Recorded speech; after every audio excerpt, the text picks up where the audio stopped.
it's the first thing I do in the morning, and then I've been trying to stay here at my studio at home more to rest, just because it's been such an intense 5 years, and I'm sort of culling my energies here on the ground, and then sometimes in the afternoon lately I just lay down and I look up and you can see this really old oak tree, and which we think is a couple of 100 years old, and I just I fall asleep really quickly, like I just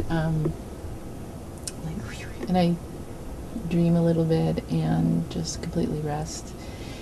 And also this really incredible thing happened this spring where this cat right here, who's in here, this is his home actually, he's wild, and for some reason there's a lot of wild cats here, but I really fell in love with him and connected to him, and so we were going to help him, and so we were going to get him neutered and then release him. And when he was picked up to be taken to the ASPC to be neutered, on the way home, I mean, he'd just been neutered, the person put the carrier down and he got out. I was devastated. I mean, I really was so upset that I put my head in a pillow and I screamed, and we just ran down to Chinatown. To be able to lay down on the ground and rest is, it's really critical to me right now. And then also, I do make my crystal terrariums here, and I make them on the new moon and the full moon. These are basalt pieces from my friend Seth Kinmont's land in Bishop, California. I don't believe it is an artwork unless it is alive.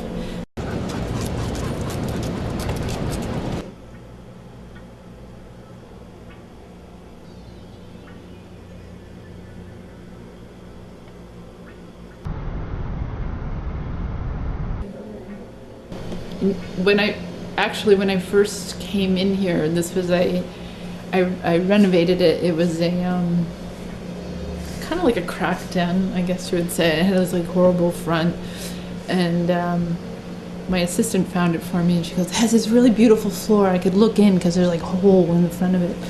So when we knocked down the front, because it was all sort of boarded up, knocked down the front and just put this glass. The first day I was in here, I was like, I don't know if I can work. Like, I'm in a terrarium, like the whole front of the space is open to the street and people looking. But now I can't even imagine having a different kind of studio. I feel more grounded here.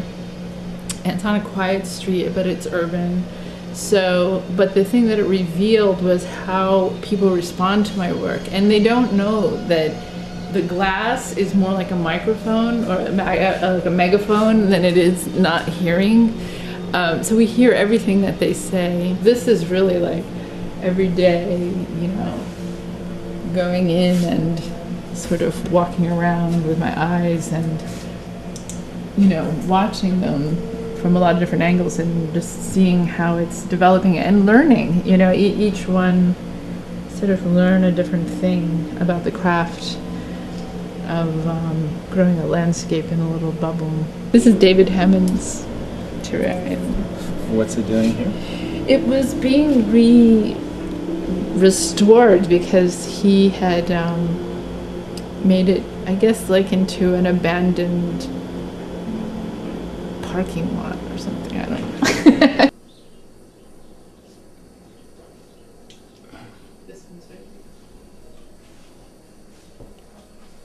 It's necessary to me that the sculpture is alive, and so I was gardening and I was feeling that, and so I said gardens and sculptures, that's for me. So yeah, it has to be alive, and by alive that becomes so graphic when it includes plants because they are alive and you must keep them alive.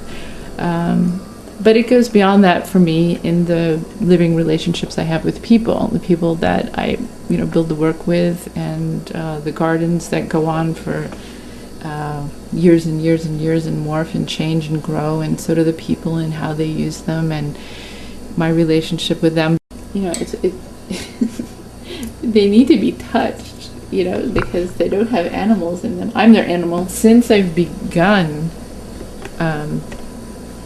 making living artworks, I never can I can never forget them. I can never say, you're on your own, I'm their caretaker, I'm their person who keeps them alive. And after I die, there's a inherent faith that there will be the meaning of keeping an artwork alive will continue even after the person who collected it, also dies. What's giving that feeling of the little landscape, little primordial jungle landscape, is how teeny tiny the leaves are. So I'm choosing plants that the scale of the leaves helps with that ability to put yourself in there in this Lilliputian way.